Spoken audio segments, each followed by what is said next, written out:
which means that we're going to be heading into game number 3. Oh, Midgard, that's a fun map. Oh, it's going to be apparently mirror. It's going to be mirror on Midgard, it seems like. And, well, double ISIS. Double ISIS on Midgard. Yeah, it's an ISIS map, so let's see how they're gonna play it and how actually the map spawn. That's going to be a whole lot more important than anything else, to be honest. Alright, so let's start. As we are looking at them coming already for the berries. Oh, the berry is going to be coming for the corner, which is... Oh, he's coming a bit more to the north. You should be coming... Well, he's kind of lucky that he got the 3 summons in there. But still, on Midgard, you should be always coming basically into the corner of the map. Because you're having much better chances of actually having enough fishes in there. But yeah, there's that. And he seems like that he got a bit of a lucky break. Because he does have at least some. But then, it's one here. And all the way to the top. That's very far away. Okay, in this case it wouldn't have mattered because the corner is absolutely horrible. Well, that sucks. Just the one lone fish in the very corner of the map. Otherwise he's gonna have to hope that he actually discovers the fishies at the bottom, potentially to help him with the economy. Because otherwise the corner in the top would be quite good for him.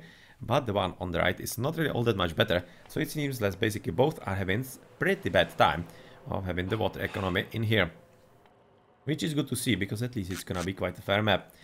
Well, of course for Joe, we are looking at pretty same amount of berries in there, having the gold next to the tower, so that's pretty much safe for him. And for the opponents, we have seen it next to the tower as well, so both are in good hands of the protection of the tower. Anyway, in the forefront, a lot of hunt, which is of course to be expected. For other both sides in there, a lot of gazelles, well, gazelles on this map, not really.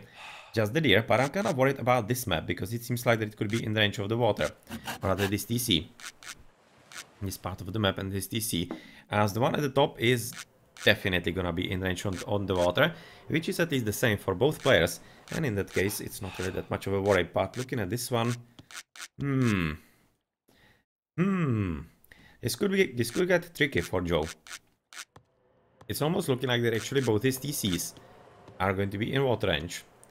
And then, if he loses the water, that could get quite problematic for his gameplay. Well, that's definitely gonna be a bit of opportunities for SuperAfim, because his front TC is most definitely not in any kind of position to be targeted from water. And much more importantly, he has a very nice gold next to his home base, and it's basically between his home base and the extra TC, so that's absolutely superb for an Egyptian. He's gonna be quite happy about that. And what's the relic? That's going to be Dwarven Calipers, which is cheaper siege weapons. Oh well, he's definitely gonna enjoy that for his siege towers, and of course the catapults in the Mythical Age as well. Otherwise the extra gold mines are not really far away either, and they are very nicely positioned before or behind the tree lines, behind from the point of view of Joe. It seems like they are going to be very easy for him to defend. This is very good map for SuperAfim, really. All those 3 gold mines are well in control of his home base, whereas the ones for the opponent are basically behind the tree line. Which means that it's going to be harder to control. And even though they are not really that far away either, they are in pretty good spots as well. For example, the one on the right especially. It still seems slightly better for SuperAfim as far as defense goes. So let's see how they are going to be tackling this problem, both of them. We have seen the relic at the top. The relic on the right is going to be the bow of Artemis. For yet again, the cheaper archers, trolls and centaurs. Nothing really all huge in this map, but for the chariot archers still could be useful, as the docks are being spammed all across the map right about now by all the players, and already this boat coming through the bottom to see how many fishes are going to be there, and for example where he needs to place another dock, maybe even by this fishing boat. For his opponent, he's already moving to the top, which is exactly the correct corner that he should be coming for, even though apparently he's coming to the bottom as well, so he wants to be sure that he basically uses all the opportunities that he can. Not really looking to be surprised by anything, as we are going to be at 4 minutes almost, which probably should be resulting into tempo, which exactly is right about now for SuperAfim and for Joe also. So they seem to be going for basically the same strategy. Let's check the amount of villages, how they are going. 3 on gold, 4 on gold, that's a bit of a difference. He's having 4 on wood. He's having also 4 on wood. So this is just a bit of a difference in here. as far as the gold goes, and potentially going for the food as well, which is really interesting indeed, as apparently Joe is coming all across the map. That's fairly surprising. Just basically going for the scouting, and this is something that happens, for example, in Age of Empires, where you send a villager on a nomad, especially, all around the map, placing the houses and basically scouting through that. But yeah, in Age of Mythology that doesn't really happen all that often, as Jock is gonna be dropped by the fishing boat by Joe, as he's apparently gonna be hoping to disrupt the fishing gathering, or the fishing and gathering fishes from his opponent as soon as possible when he advances into the Classical Age. So SuperAfim getting ready for advance, as the temple is just finished, and right now going to be clicking into Anubis, and his opponent Joe is coming from what? Rather for what? For Bust.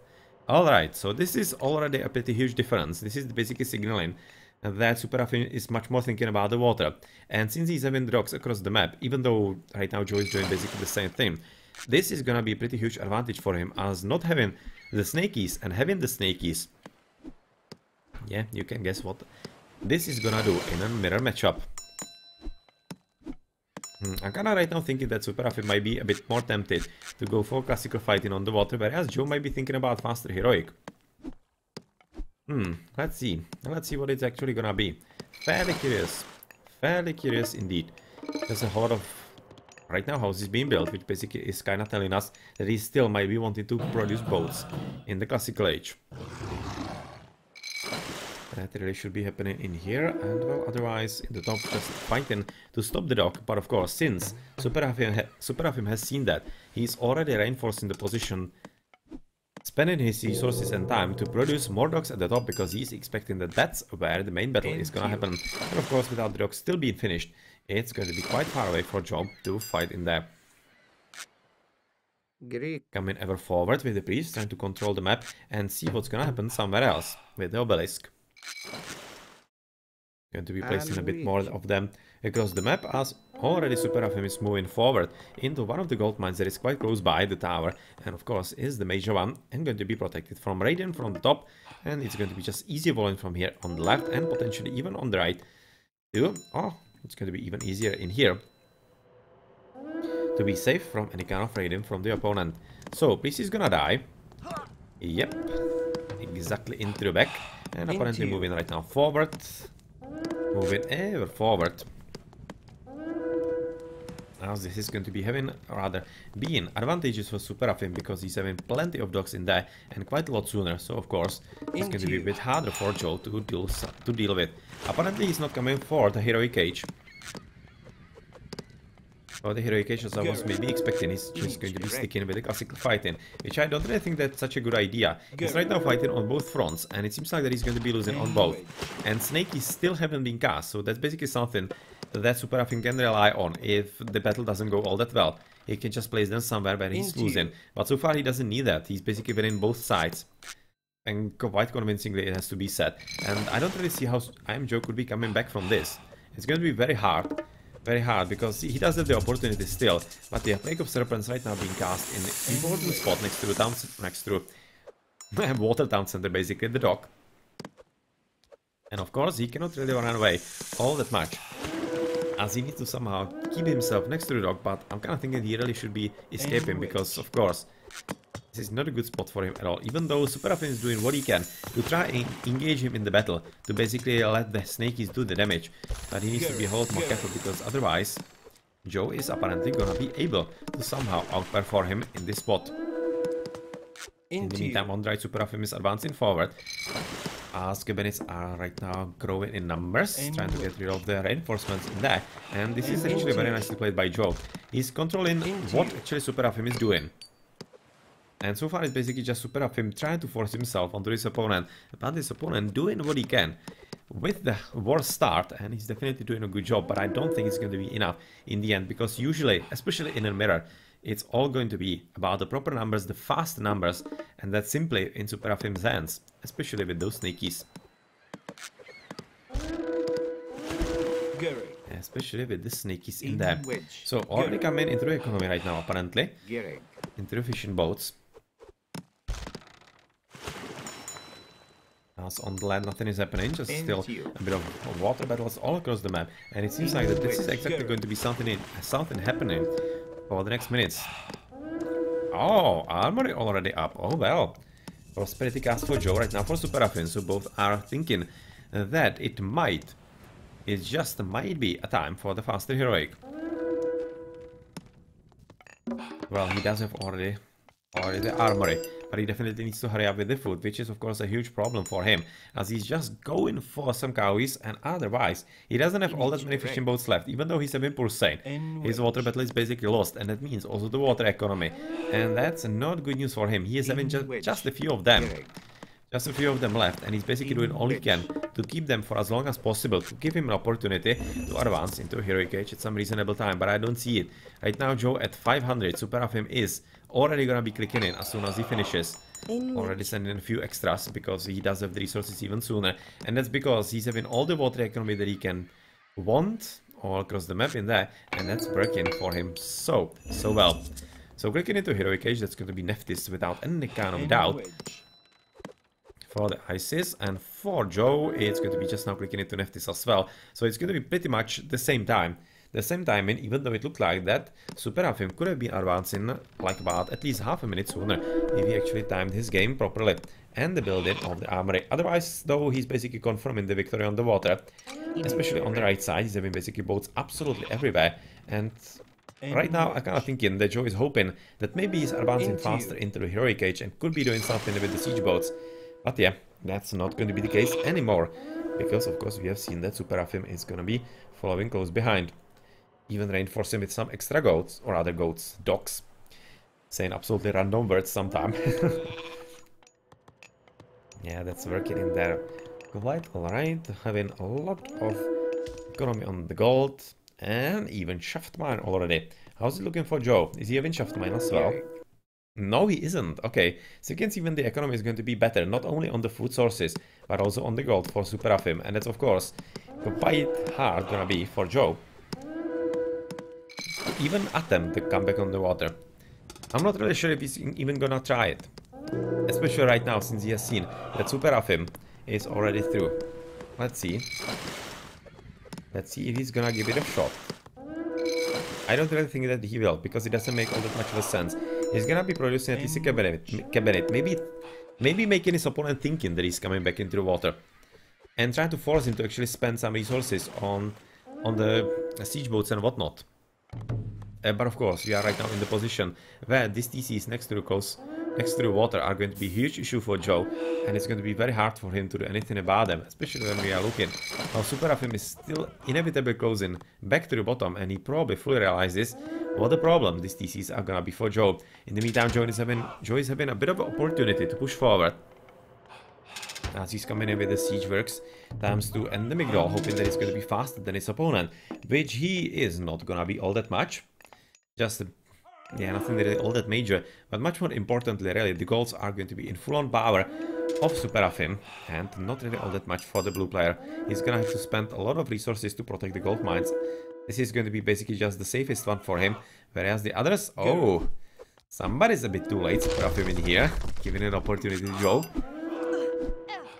as Joe was expecting this quite nicely and going to be punishing SuperAfim for being uncareful himself. Yep, that's quite well played.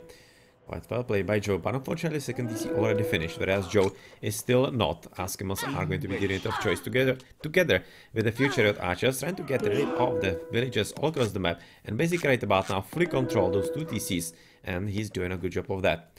So, moving forward, we're going to be trying to stop the gold from coming actually into SuperAfim's hands, but probably little he knows.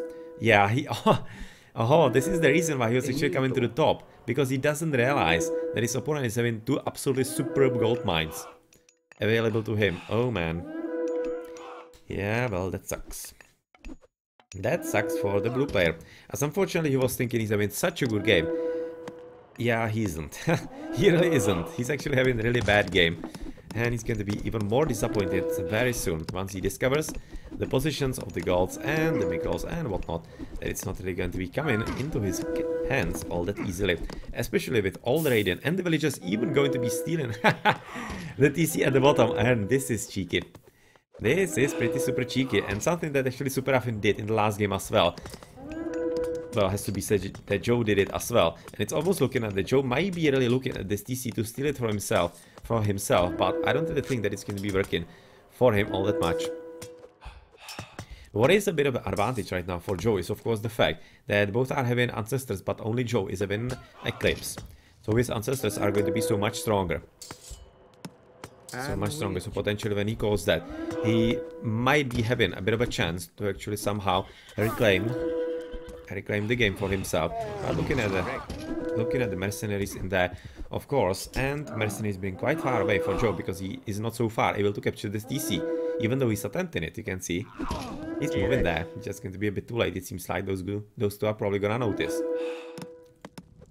But luckily for him, he did at least notice the TC at the bottom, attempted to be stolen by SuperAfim. So that's at least a small victory right now for Joe, because if that came for him, that would have been another disaster. But right now with the Ancestors, it's actually going to be quite interesting game plan.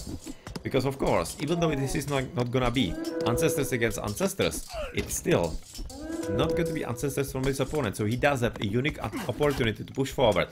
Push for the town center, get it for himself, which might be working because of the Pharaoh and all the empowerment, and all the villages right now are going to be denying the gold gathering and potentially even building anything that SuperAfim wanted to build there. I'm not really sure that it's going to be all that worth it, because of course the problem at the bottom is gonna be real or not. Oh, Joe paying enough attention. Oh.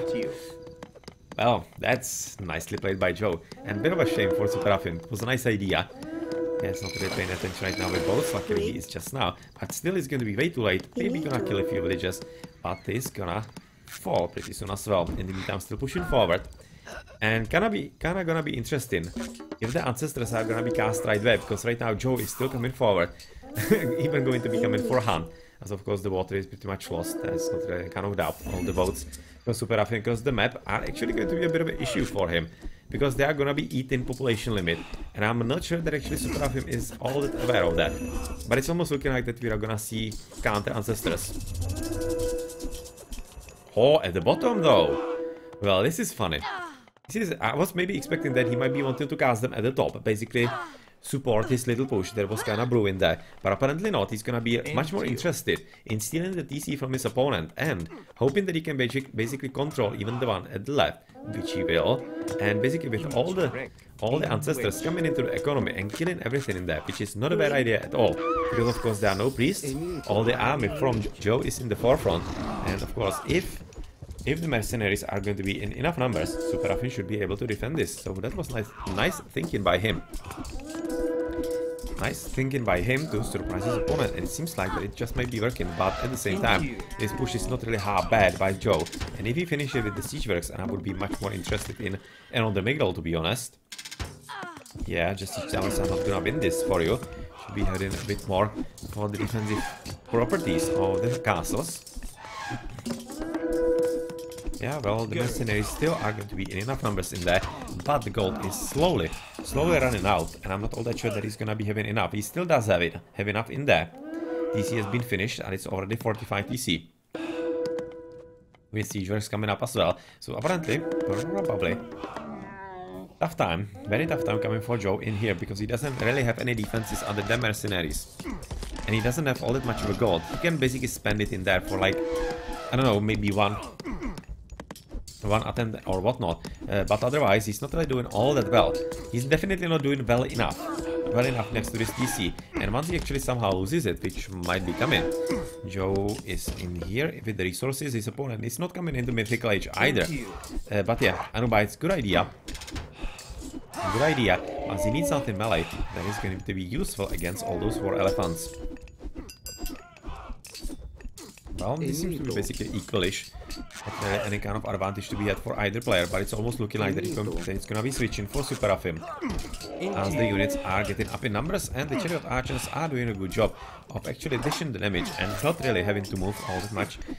Basically, fortifying the position next to gold and allowing his team of units to survive a bit better than for the opponent, as right now the siege tower is getting through and dealing some significant damage to the TC, as Joe is just right now giving up because he's fully realizing that this position is going to be untenable. He's gonna lose the front TC, and since he has already lost the one at the back and he has absolutely no chances of actually coming it, or rather conquering it for himself back. Yeah, he's thinking that it's enough for this game.